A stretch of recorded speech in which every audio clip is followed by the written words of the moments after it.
Welcome to another edition of Around with Randall, your weekly podcast on making your nonprofit more effective for your community. And here is your host, the CEO and founder of Hallett Philanthropy, Randall Hallett. It's another great day here on this edition of Around with Randall.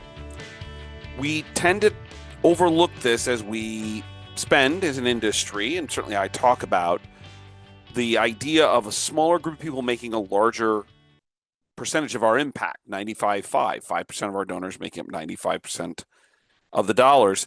But we always need to be looking to the future as well. And that's why today I want to talk about the world of engaging Generation Z and Millennials, which tends to come up quite often as we're struggling to figure out how to do that. And by the end of today, I'm hoping that you might have a better understanding, better concept, different ideas that are tactical to engage the next leadership generations, years to come, still, but going to be important to the world of philanthropy that we're going to be needing with whatever happens in our communities 15, 20, 25, 30, 40 years down the road. Why is this important? Well, we know that millennials are averaging in terms of giving somewhere about just under $2,000 per year, so it's growing. 82% of millennials give online. And when we look at Generation Z, we don't have dollar figures yet because they're still too young. But what we know is that there is a real understanding or figuring of how they connect. And that's more spontaneously. And also what we know is that their causes are very much aligned with what their personal values are. Also, in the last 5 years, we have realized a population shift. We certainly have a few silent generation people, individuals in our world still alive, and hopefully for more years to come. But actually, we're losing them. So silent before 1940, or born before 1945 or 45 or before. Which brings us to the baby boomers and my generation, Generation X. What's interesting is when you take all the baby boomers and all Generation X, so 1946 to 64, 64 to the early 80s, and then on top of that, you compare it to Millennials and Gen Z, we're outnumbered if you're in the first two. If you're a baby boomer or Generation X, we're now outnumbered when you put the numbers together between Millennials and Generation Z. Somewhere between 5 and 7 million people more in the younger generations. All this is to say is that our audience is changing slowly. Now, most of the wealth is still in the baby boomers and Generation X. But just looking back in history, that that wealth transfers into the next series of generations. And so what we do today is really important. So let's start kind of the bigger picture, as we tend to do here on Around with Randall, talk about kind of the philosophical or at least the factual things that we need to think about before we get into the tactical. First thing is understanding who these generations are. So the millennials generically are about 1981 to 1996. Generation Z about 1997 to born in 2012. So they're really just coming into adulthood for many of them. Millennials, they're just coming and starting into their peak career years now, where for the older members of this generation, they have more disposable income for the first time. They easily top Generation X, mine, and certainly baby boomers, in terms of how they choose to give. That's usually online. They're most likely to do that well over a direct mail campaign, even if it's digital, meaning when we start talking about the latter part, which we'll see this here in a second, Generation Z, over emails. So online, and we'll talk about how this might be tactical, QR codes and things of that nature are really important.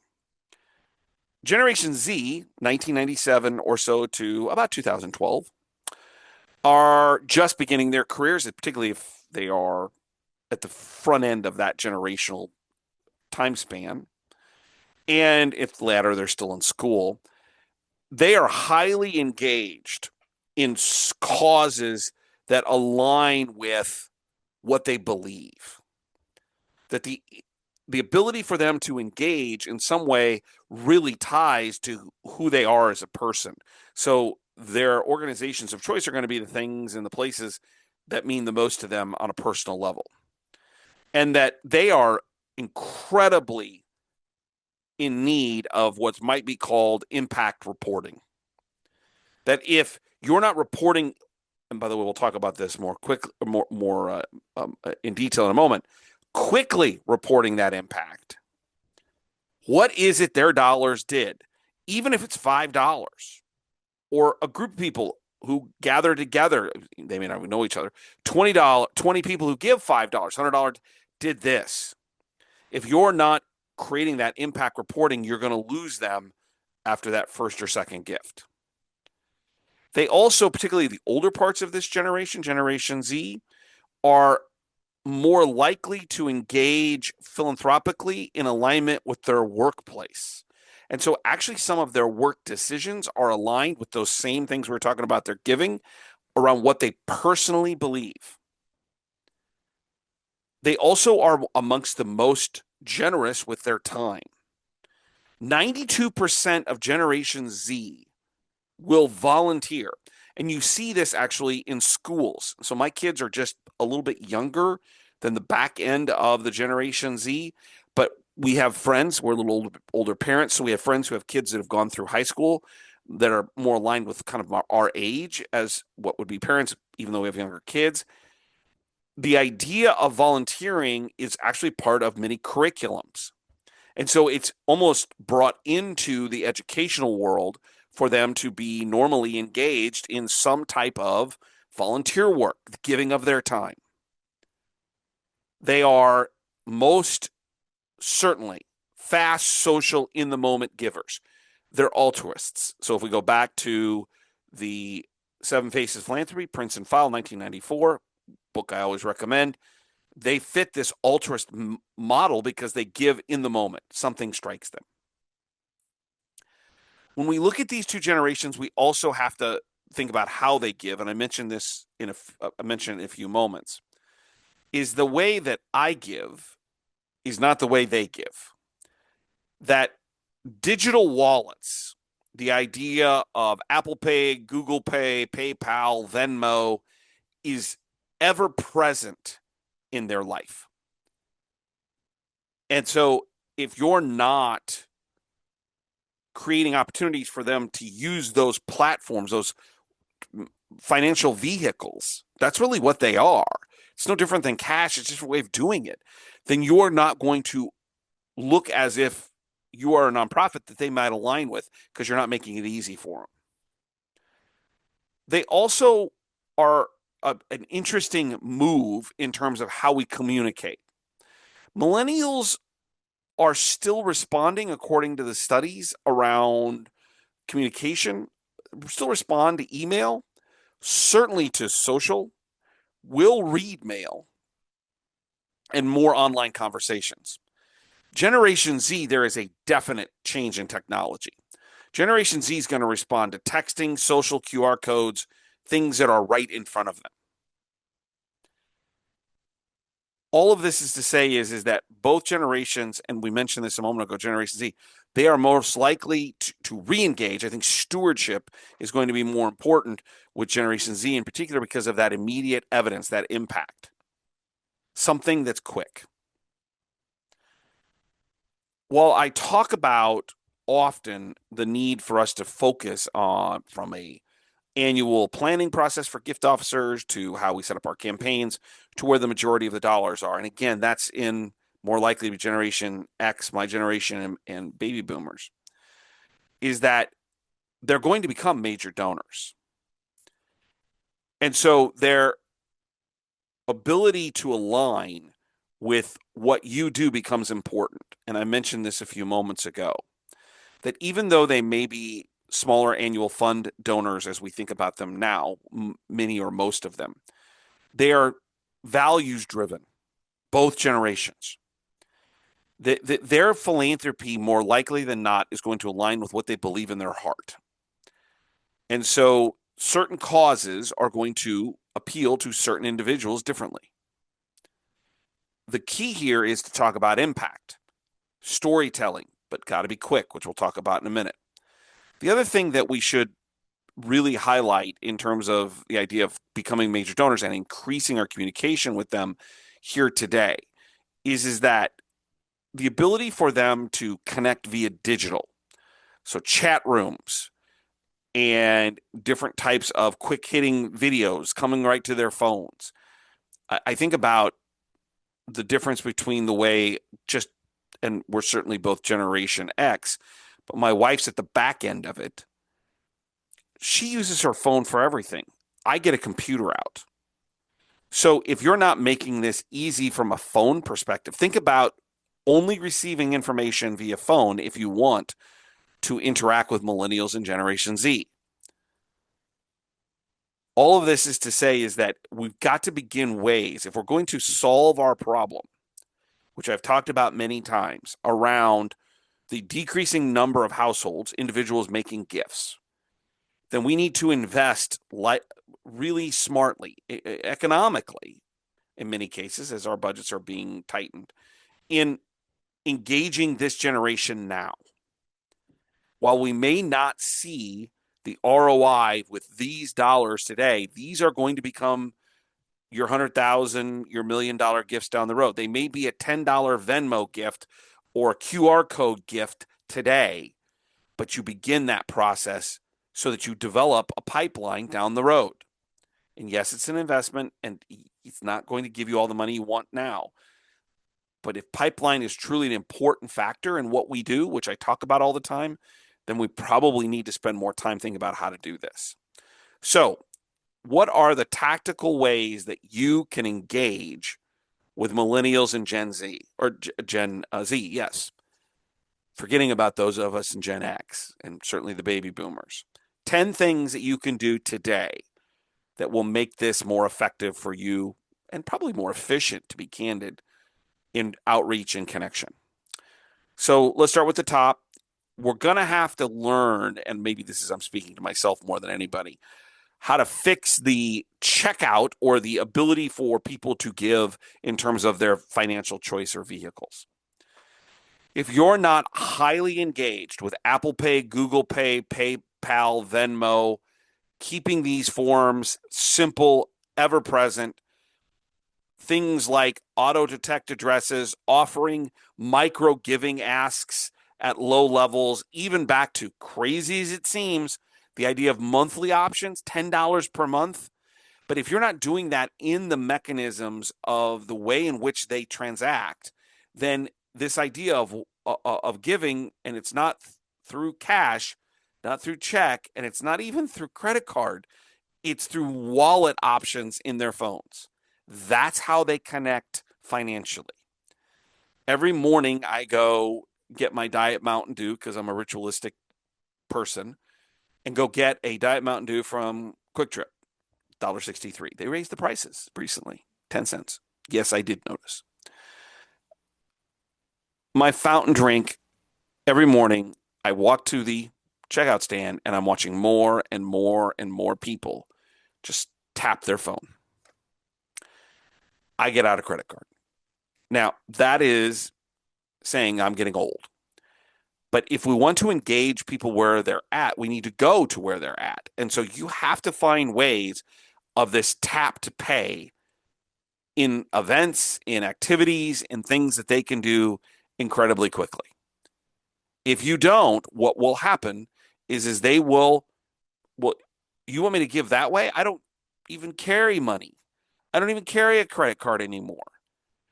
And so that's a change. And I don't see Apple Pay, Google Pay, PayPal, Venmo at events as much as we probably should.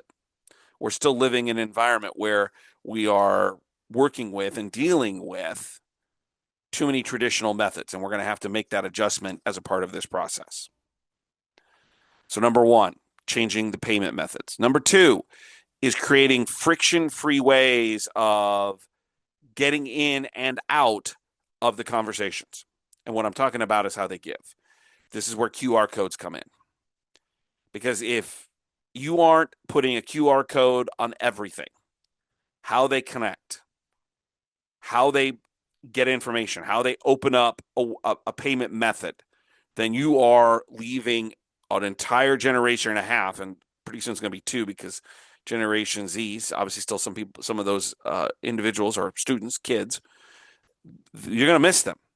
So quick one taps, QR codes. Generation Z is telling us that they make financial decisions, this is outside philanthropy, based upon the ease of transaction. And we know that spontaneity is important. So if you don't make it easy, you're going to not engage them. So number 2 is this idea of friction-free in and out in terms of giving.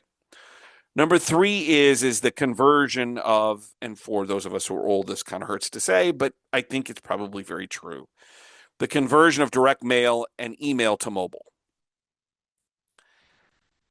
While millennials may do online giving and even take mail at times, there is no question, according to the research, that the latter half of millennials and Generation Z aren't going to do this.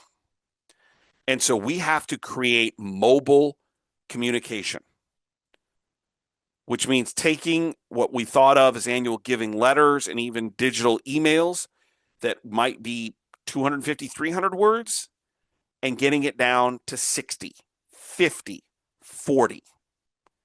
A quick video, which we'll talk about in a moment.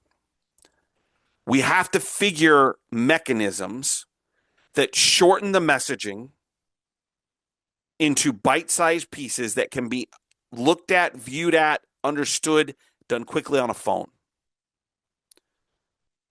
Now, this may mean a bifurcated effort because you may have Generation X or baby boomers who are still giving.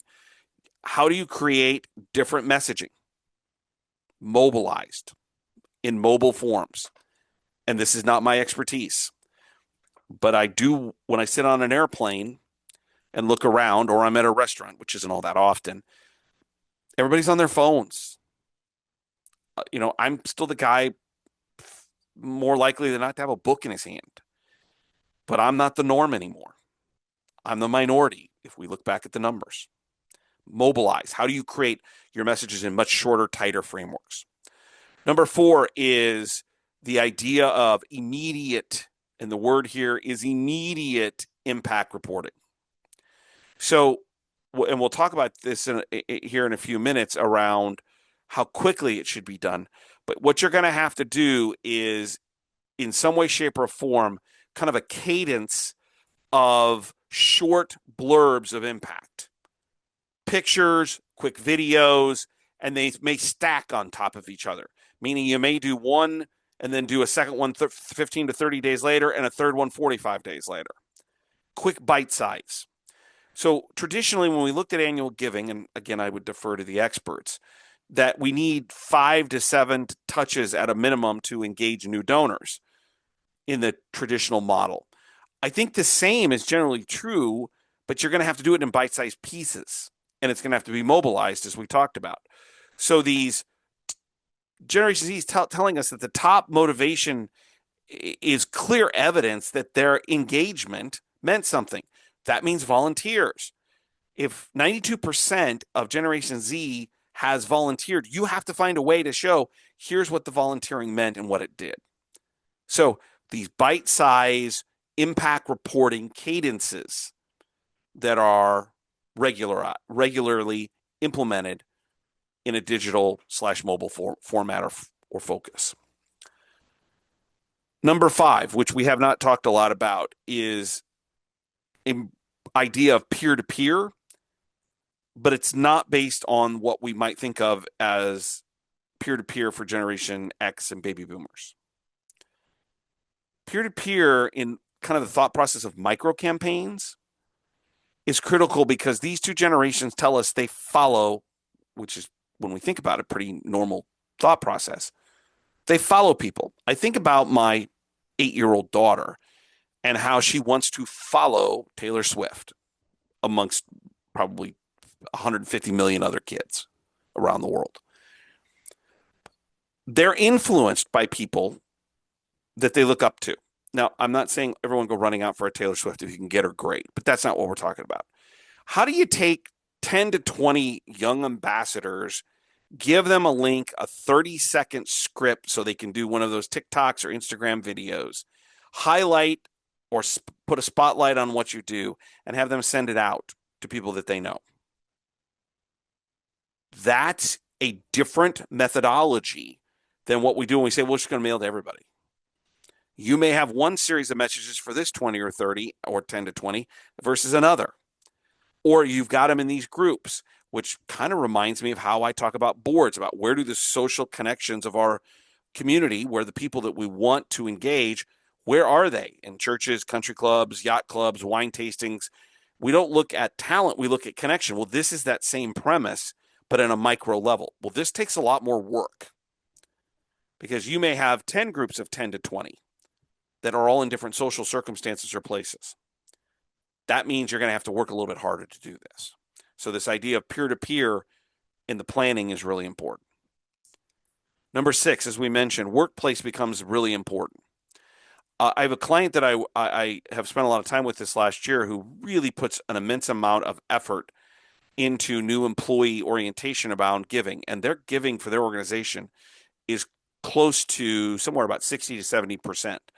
But when you look at the numbers, and I asked this of them here recently, is what's the average age of their employees? They're a healthcare organization, lots of young nurses, young OTPT specialists. What ends up happening is most of their people are young. So this idea of younger people tying into their employment is really important. How do you create an environment where you partner with the business and have them use you as their chosen cause celeb?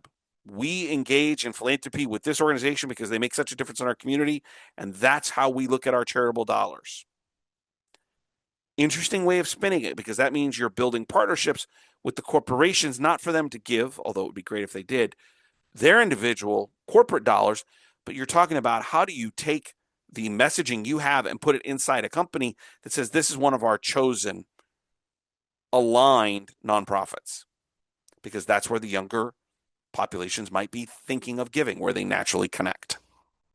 7, creating those employment corporate relationships to allow employees to give. Number 7 is what I would call smaller starter subscriptions. Not easy to say. And we're back to something that I did early on in my career. When I began working, just because, number 1, I'm in this industry, but number 2, the way I was raised, the easiest way for me to make a gift was $5, $10 a month. So these smaller monthly tiers around instant connection to certain causes really are important. But we're back to where we started with the tactics. You got to make it easy, simple. And actually, there are studies out there that say these two generations, you have to find easy ways, making it simple for them to cancel as well. They get angry, and this I can understand with some of the subscriptions I have. They get really angry and actually resentful when they can't make the decision to opt in easily as it should be to opt out. And so giving them those easy ways to do entry and exit is really important. Generation Z, particularly because of the fact they don't have as much money, this idea of micro-friendly on-ramps is really important. So how do you do some really smaller beginning bites that you can show impact? Number 8 is using video to your advantage. 20 to 30-second vignettes that might go out once or twice a month about maybe they're stacked, and maybe they're in the thought process of what's the problem, what's our solution, and what's the outcome. But these are really small vignette and bites going out. You too can be a part of this. That QR code's a part of it. You can join. So you're stacking the messaging when we think about, what's our problem? What are we doing about it? What's our outcome in various vignettes? And you're doing this over and over and over and over for different parts of the organization that talk about what your mission is and what the organization does to solve a community problem. Number 9 is texting. That certainly Generation Z is probably a little less going to be engaged with texting, but millennials' use of texting is ever present, ever engaged. And that is something that's not going to change in their lifetime. They're going to keep using that as a major communication.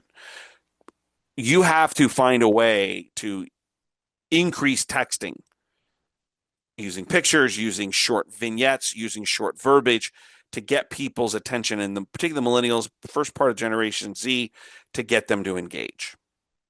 And in doing so, you'll start building that relationship. And then you pair that with maybe the short form storytelling we were talking about, those building of those kind of pieces of the problem, what we do, and outcomes into stories. You start texting those as well. You want to put those on TikTok. You want those on Instagram, different platforms that these generations use. The last tactical piece is that the length of time that we need to thank our donors in these generations has to shrink. They actually want it in under 24 hours, which may mean you have to have multiple ways of thanking. There may be an automated authentic. This is where AI and certain platforms can be used to create an authentic thank you that's quite immediate, followed by the more traditional human driven note or letter or outreach. But the key here is that even postal thank yous, if done right, are still appreciated if they're sincere. Authenticity is the key. I believe that when we look at artificial intelligence, one of the things that even smaller organizations can utilize is authentic, automated thank yous that are digital. That can be powerful and can be implemented quite quickly. But the key here is that the generations, the millennials and Gen Z, say they want a thank you now. Did you appreciate me? It's about me. If you're waiting, well, we're going to wait a week or 10 days, you are way off on this generation or these two generations. 10 tactical things that you can do that will cause, create, and engage philanthropy with these generations. And again, this is not going to be a high ROI. This is a long-term investment in our pipelines. But it's going to change. We're going to have to change the way we do this. And the days of my beginnings about annual giving and mailings and newsletters, and yes, there are those of us that are old and still want them, but this isn't where the next generations are going to be. You have to make changes. The last tactical piece that I'll recommend, sit down and go through this list or things that are listed and say, can we do any of them? We don't have to do all of them. Can we sit down and figure out how we're going to change what we do so we can reach that next generation? Create, engage, build, find, connect to their philanthropy, and allow them to be a part of our organizations for many, many years to come, that builds the kind of relationships that leads to major gifts, estate gifts, transformational gifts down the road. That's a great investment. It can be done economically with technology, but you have to plan for it.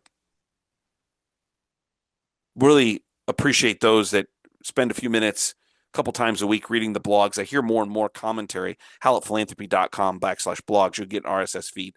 More and more people reading them. They're 90-second reads on nonprofit work, on leadership, on philanthropy, on just life. Not meant to be political. Certainly they're not. They're just ways of people to get people to think about what's going on in their world and the kind of the world that we all live in. Hope you'll check those out. And if you'd like to contact me, as I've had recently a couple of suggestions on podcasts, which were great. That's podcast@hallettphilanthropy.com. We're living in a world that's changing, and I'm the one who doesn't like change. Just ask my kids. But we're going to have to change if we want to engage in the way that we have in the past. But the people who we're trying to engage with are doing it in different ways. We have to change. They're not going to. Which brings me to my all-time favorite saying. Some people are individuals who engage, who are changing, people who want to make things happen. Then there are those who wondered what happened. And then the middle group, the ones in the middle, are watching what happens. If we're going to be people that make things happen, then we have to change what we do to meet the people who also want to make things happen, who communicate in a different way. That's how we're going to help the organizations, the people, the causes that are wondering what happened. It's hard for me. I'm old school. Gray hair gives me away. But I realize we're going to have to adjust what we do. Today's episode is about the willingness to change, to be somebody who makes things happen, to partner with those people who make things happen, to take care of the people and the things in our community that are wondering what happened. And that's worthy of your attention. Frankly, it's a great way to spend a career as well. And I hope you realize that just a little bit every day about the value you bring, not only to your nonprofit, but to the community as a whole. I'll look forward to seeing you the next time right back here on the next edition of Around with Randall. Don't forget, make it a great day.